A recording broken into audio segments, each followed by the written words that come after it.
Euzubillahimineşşeytanirracim. Bismillahirrahmanirrahim. Elhamdülillahi Rabbil alemin. Vessalatu vesselamu ala Resulina Muhammedin və ala alihi və sahbihi ecmain. Deməli, Riyazu Salihində qaldığımız yerdən 45-ci hədisdən davam edirik. Əbu Hüreyrə radiyallahu anh rəvayət edir ki, Rasulullah sallallahu aleyhi və səlləm demişdir. Güclü o kəs deyil ki, güləşdə hər kəsin kürəyini yerə vursun. Güclü o kəsdir ki, qəzəbləndikdə özünü ələ ala bilsin. Bu hədisin səhih olmasında Buxari və Müslim ittifaq etmişdir.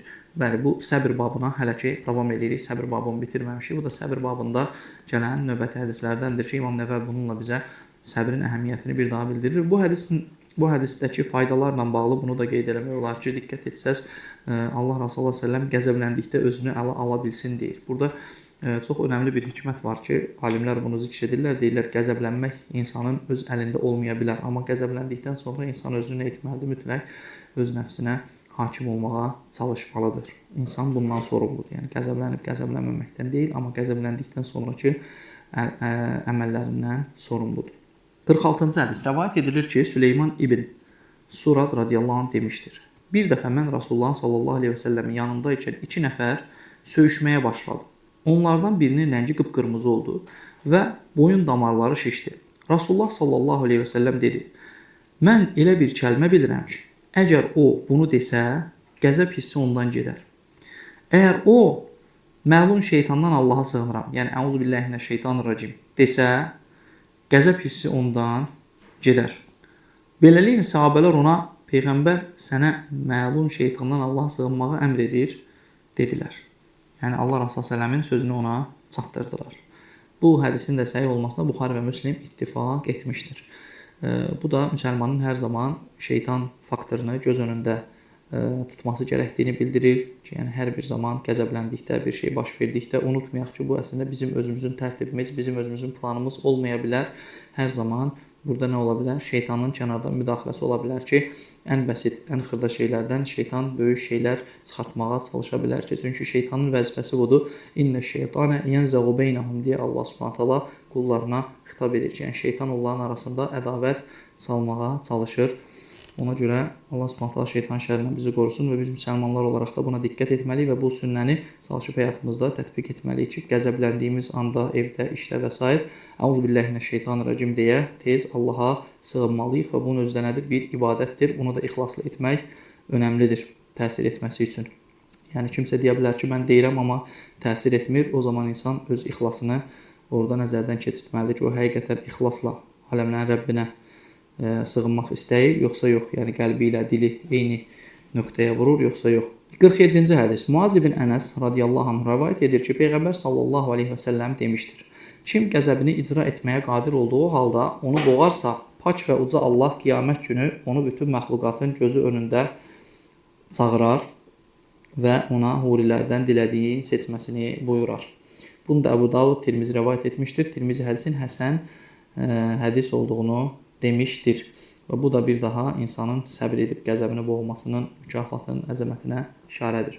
48-ci hədis. Əbu Hüreyrədən radiyallahu anh rəvayət edilir ki, bir kişi Peyğəmbərin sallallahu aleyhi və səlləm yanına gəlib dedi, mənə nəsihət et. Peyğəmbər sallallahu aleyhi və səlləm qəzəblənmə deyə buyurdu.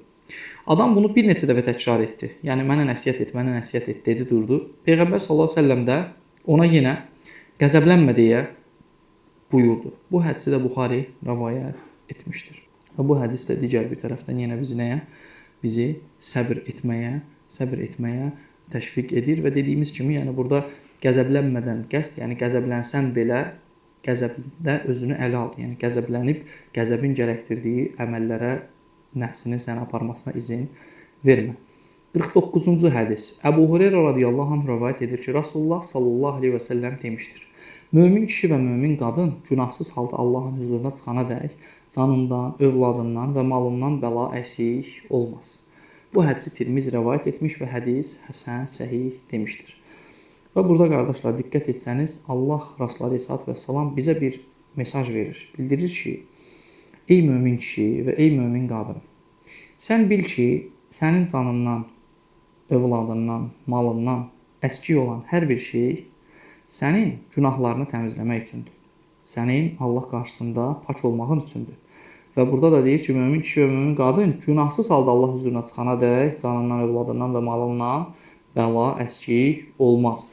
Yəni bir insan ta Allah Subhanahu taalanın qatına, huzuruna günahsız halda dayanana qədər, günahsız halda gedənə qədər Allah Taala onu nə edəcək? İmtahan edəcək. Və hətta səhv etmirəmsə, sələflərdən ya alimlərdən kiminsə sözüdür, deyir ki, insanın bəzən o qəlbində hiss etmiş olduğu, səbəbini bilmədiyi o qəlb sıxılması və yaxud da gəldiyi kədər belə deyir, insanın nədir? Günahlarını təmizləmək üçün, Allah qatında onun dərəcəsini uzaldmaq üçündür. Və bu da bizə səbr üçün bir motivasiyadır ki, bəli, insan səbr etməyi daim əzm etməlidir. Ən azından əzm etməlidir ki, mən səbirli olmağa çalışmalıyam. Və çünki Allah Subhanahu va Taala da səbrlə bağlı bir ayət ağlıma gəldi. Allah Subhanahu Nəhl surəsində deyir ki: "Və la in sabartum lahu xayrul lis-sabirin." Əgər səbr etsəniz, şübhəsiz ki, bu səbr edənlər üçün daha xeyirlidir. Səbr edənlər üçün daha xeyirlidir. Hər zaman səbr etmək nədir? Səbr edənlər üçün daha xeyirlidir. Və başqa hədislərdə və bəşşiris sabirin, səbr edənləri müjdələ. Vallahu ma'as sabirin, Allah səbr edənlərlə birlikdədir. Vallahu yuhibbus sabirin, Allah səbr edənləri sevəndir və sair kimi ayətlərdə də səbr edənləri Allah Subhanahu taala xas bəndələri içərisində zikr edir. 50-ci hədis. Rəvayət edilir ki, İbn Abbas radiyallahu anhu demişdir: Üyeynə ibn Hisin Mədinəyə gəldi və qardaşı oğlu Hur ibn Qeysin evində qonaq qaldı. Hur ibn Qeys Ömərin radiyallahu anh yaxın adamlarından, məşvərət əhlindən idi. Yaşlı və ya cavan olmasından asılı olmayaraq, qarilər Ömərin məclis və məşvərət əhlindən idilər. Yəni, cavan oldu, uşaq yaşlarında oldu. Digərləri, məsələn, deyə bilər 17-18 yaş var, amma deyir, Ömər radiyallahu anh məclisində belə bir ayrıcalıq yox idi. Yəni, ona görə deyir ki, yaşlı və ya cavan olmasından asılı olmayaraq, qarilər, yəni Quran əhli, yəni Quranı bilən, mütəmadi oxuyan, o dövr üçün qarilər deyildikdə şübhəsiz ki, sadəcə Quran ərəbcəsini əzbər bilib gözəl oxuyanlar nəzərdə tutulmurdu. Çünki onlar həm səhabədən, həm Peyğəmbər s.ə.v-dən dərs aldıqları üçün onlar Quranı alarkən onun elmini də alırdılar. Və o dövrlərdə ümumiyyətlə bir insana qari deyildiyi zaman o artıq Quran əhli hesab olunurdu. Bilinirdi ki, o adam artıq Quranla nə edir? Yaşayır və yaxud da Quranla hökm verə bilir və yaxud da Quran-ı kərimin əhkamları ilə, təfsirləri ilə ətraflı şəkildə Quran-ı kərimi bilir. Yoxsa bizim dilimizdəki bugünkü işlənən mücərrəd olaraq, yəni məscid imamı gözəl səsli oxuyan qari bu nəzərdə tutulmur. Yəni burada artıq Qurana əhil olan insanlardan nəzərdə tutulur. Deyir, yaşlı və ya cavan olmasına asılı olmayaraq qarilər Ömərin məclis və məşvərət əhlindən idilər. Yəni kim Qurana əhəmiyyət göstərirdisə, ehtimam göstərirdisə, Ömər radiyallahu anhu nə edirdi? Onu öz məclis və məşvərət əhlinə daxil edirdi ki, bu da onun dərin hikmətindən və təqvasından irəli gəlirdi. Üyeynə qardaşı oğluna dedi: Qardaş oğlu, sənin bu əmirin yanında hörmətin var. Onun huzuruna çıxmağım üçün izin istə. Hur da izin istədi. Ömər də izin verdi. Adam Ömərin huzuruna daxil olduqda dedi: Ay hay, ey Xattabın oğlu, vallahi sən bizə bol-bol vermirsən və barəmizdə ədalətlə hökm çıxarmırsan. Ömər qəzəbləndi, hətta onu cəzalandırmaq istədi. Onda Hur Ömərə belə dedi: Ey möminlərin əmri, uca Allah Peyğəmbərinə sallallahu aleyhi və səlləmə belə buyurmuşdur. Sən bağışlama yolunu tut, yaxşı iş görməyi əmr et və cahillərdən üz döndər. Yəni Əraf surəsi 199-cu ayəni Xudil affa və əmur bil urfi və a'rid anil cahilin. Xudil affa, sən bağışlanmanı tut, yəni bağışlanma yolunu tut, bağışlanmanı seç. Və əmur bil urfi və yaxşı işlər görməyi əmr et. Və a'rid anil cahilin və cahillərdən də üz çevir. Bu adam həqiqətən cahildir. Vallahi Hur bu ayəni oxuduqda Ömər ayəyə qarşı getmədi. Çünki o, uca Allahın kitabına son dərəcə sayğı göstərərdi. Buxari rəvayət etmişdir. Bu hədis də bizə sahabələrin nə qədər Allah Subhanahu taalanın ayələrinə qarşı həssas olduqlarını və düşün ki, o qədər qəzəbli olduğu, xəlifə olduğu vaxtda onun üzünə bu cür sözlər deyilir və ona qəzəblənir. Buna baxmayaraq bu hiddətin içərisində Allah Subhanahu taalanın ayələri ona xatırladıldığı zaman nə edir? Bununla tez təskinlik tapır. Və vallahi insan düşünsə, həqiqətən bizim halımız aznazaqlıdır ki, bizlərdən birisi qəzəbləndiyi zaman, ona birisi bir ayə dediyi zaman, hətta öz qulaqlarımla şahid olmuşam, deyir ki, mən əsəbləşəndə mənə ayə demə, Allah qorusun, birdən başqa bir şey deyərəm.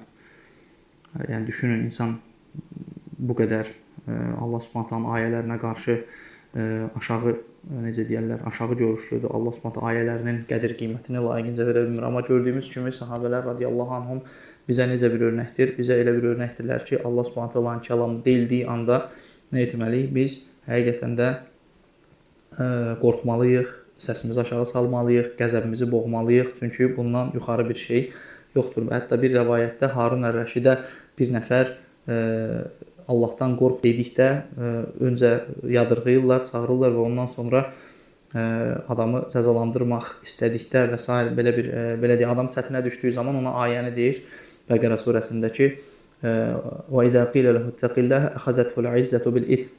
Ona deyir Allahdan qorx deyildikdə onu təkəbbürlüyü, özündən razılığı onu günaha sövq edər deyir və həmən neydir? Harun ər-Rəşid ayəni eşitdikdən sonra adamı azad edir, buraxır. Yəni bu bizim salih sələfimizin ayələrə qarşı həssasiyyəti idi ki, biz də eyni həssasiyyəti göstərməliyik və bu əslində bizim üçün nədir? Bizim üçün qəzəb anında özümüz üçün bir tərbiyədir və yaxud da müsəlmanları və yaxud qardaşlarımızı qəzəbləndikləri, bir-birinə qəzəbləndikləri anda nə etməliyik? Buna aşılamalıyıq ki, bəli, biz nə etməliyik? Biz hökmən Allahın ayətlərini xatırlatmalıyıq və hər kəs də bilməlidir ki, Allahın ayətləri ilə xatırladıldığı zaman o insan mütləq ona boyun əyməlidir. Bunun boyun əyməkdən başqa bir çarəsi yoxdur. Yoxsa bunun qınağı çox şiddətli olmalıdır. 51-ci hədis. İbn Məsud radiyallahu anh rəvayət edir ki, Rasulullah sallallahu aleyhi və səlləm demişdir. Məndən sonra xudbinlik və xoşunuza gəlməyən işlər olacaq. Sahabələr, ya Rasulullah, belə vəziyyətdə bizə nə etməyi əmr edirsən? Dedilər, o da belə buyurdu. Öhdənizə düşən haqları yerinə yetirin, öz haqlarınızı da Allahdan istəyin. Öhdənizə düşən haqları yerinə yetirin, öz haqlarınızı da Allahdan istəyin. Bu hədisin səhih olmasında Buxari və Müslim ittifaq etmişdir. Xudbinlik deyildikdə haqqı çatan bir şeyin yalnız özündə olmasını istəmək. Ancaq özünü, öz mənafeyini düşünmək. Bəli, buna xudbinlik deyir. Yəni Allah Rəsulü sallallahu deyir ki, belə bir zaman gələcək və bu cür işlər görəcəksiniz və sizin xoşunuza gəlməyəcək. Və tövsiyəsi nədir? Öhdənizə düşən haqları yerinə yetirin. Yəni əgər sən kiməsə nə isə verməlisənsə, kiməsə qarşı bir vəzifən varsa, sən onu yerinə yetir. Amma sənə gəldikdə kimsə sənə qarşı vəzifəsini yerinə yetirmirsə də nə etmə? Bu məsələdə həddi aşma, sən zülm etmə. Allahdan istə. Ən xeyirlisi nədir? Budur. Səbr et. Səbri seç, deyir Allah Rasulü sallallahu aleyhi və səlləm. 52-ci hədis. Əbu Yahya Useyd ibn Xudeyr radiyallahu anh rəvayət edir ki, bir dəfə ənsardan bir kişi Peyğəmbər sallallahu aleyhi və səlləmin yanına gəlib dedi: Ya Rasulullah, filankəsi vəzifəyə təyin etdiyin kimi məni də vəzifəyə təyin edə bilərsənmi? Peyğəmbər sallallahu aleyhi və səlləm dedi: Məndən sonra xudbinliklə qarşılaşacaqsınız. Fəqət siz hovuz başında mənimlə görüşənədək səbr edin. Bu hədisin də səhih olmasında Buxari və Müslim ittifaq etmişdir.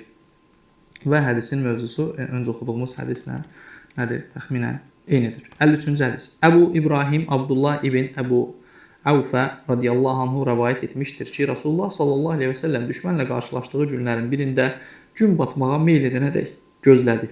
Sonra cəmaatın arasında ayağa qalxıb, insanlar, düşmənlə qarşı-qarşıya gəlməyi arzulamayın. Allahdan salamatlıq diləyin. Düşmənlə qarşı-qarşıya gəldikdə isə səbr edin və bilin ki, cənnət qılıncların kölgələri altındadır, dedi. Sonra da dua etdi. Kitabı nazil edən, buludları hərəkət etdirən və müttəfiqlərin toplumunu darmadağın edən Allahım, onları darmadağın et və onlara qələbə çalmaqda bizə kömək et. Bu hədisin də səhih olmasında Buxari və Müslim ittifaq etmişdir. Və bu hədisdə də əzəmətli faydalar vardır ki, qardaşlar. Burada Allah Rasulullah s.ə.v bizə əslində cihadın da böyük bir ibadət olduğunu bildirir və bu ibadətə qarşı xüsusi bir səbir, necə ki, namazla bağlı Allah Subhanahu taala deyir ki, və innəhə ləkəbiratun illə aləl xaşiin. Namaz səbr edənlər, qorxulanlardan başqa, daha doğrusu Allahdan xuşu duyanlardan başqasına ağır gələr. Və bu da onu göstərir ki, bir insan Rəbbinə qarşı xuşu duymadıqca namaza nə edə bilməz? Namaza davamiyyətli səbr edə bilməz. Və yaxud da xuşunun da gərəkçisi nədir? Ondan sonra ki, "Əlləzīnə yəzunnun ennəhum mulaqu rabbihim." Onlar nədirlər? Əmindirlər ki, onlar Rəbləri ilə görüşəcəklər. "Və ennəhum ileyhi raciun" və ona qaytarılacaqlar. Bu namaz qılanların Allah Subhanahu taalaya olan nədir? Etiqadıdır ki, və bunun səbəbi ilə Allah Subhanahu taala nədir? Onlara bu namaz ağır gəlmir. Bir də düşünün ki, yəni namaz insanın vaxtını alır, enerjisini alır, amma bir miqdarda. Bir də düşünün, cihadı düşünün. Cihad insanın bəzən bütöv malını, bəzən canını nə edə bilir? Ondan məhrum edə bilir. Yəni Allaha bunu belə deyək, satır canını və malını. Və həmin anda Allah Resulü Aleyhisselatü Vesselam nə deyir? Düşmənlə qarşı-qarşıya gəlməyi arzulamayın. Amma deyir, qarşı-qarşıya gəldikdə isə səbr edin. Yəni bunun ibadət olduğunun fərqində ol. Bil ki, sən səbr etdiyin müddətcə sən ibadət içərisindəsən. Və bil ki, sən bu ibadətin içərisində dünyavi dəyişsən, sən cənnətə gedəcəksən. Cənnət qılıncların kölgəsi altındadır dedi. Sonra da dua etdi. Kitabı nazil edən, buludları hərəkət etdirən, müttəfiqlərin toplusunu darmadağın edən Allahım, onları darmadağın et və onlara qələbə çalmaqda bizə kömək et deyə buyurdu. Rasulullah s.ə.v Rəbbindən yardım istədi və Allah Rasulullah s.ə.v Peyğəmbər olmasına rəğmən daim nə edərdi? Daim Allah subhanahu wa ta'alaya bağlı olardı. Hər bir qələbəsini, hər bir uğurunu Allah subhanahu wa ta'aladan öncə diləyərdi. Necə ki, Bədir günündə, necə ki, Xəndək günündə, necə ki, Məkkənin fəthində hamısında Allah Rasulullah s.ə.v nə edirdi? Allah subhanahu wa ta'aladan yardım diləyirdi və eyni zamanda baş verdikdə isə bütün qələbələri, bütün uğurları hamısını Allah subhanahu wa ta'alaya bağlayırdı ki, yəni bunlar hamısı nədir? Allah subhanahu wa ta'alanın qatındandır. Allah subhanahu taala dediklərimizi, oxuduqlarımızı, eşitdiklərimizi bizim üçün faydalı eləsin. Sadəcə boş söz olaraq danışan deyil. Yenə deyirəm, eşitdiyimiz, oxuduğumuz elmimizi bizim üçün faydalı etsin, əməllərimizə tətbiq etməyi bizə nəsib eləsin. Allah subhanahu taala bu əməl vasitəsilə bizi və müsəlmanları bağışlasın. Müstəzaf müsəlmanlara, yardım ehtiyacı olan müsəlmanlara yardım eləsin və Allahın kəlməsinin uca olması üçün çalışan, vuruşan hər bir kəsə də Allah subhanahu taala bərəkət versin və onları hər zaman izzətli eləsin. Subhanəkallahumma bihamdika əşhədu an la ilaha illa ent, əstəğfiruka və etûbü ileyk.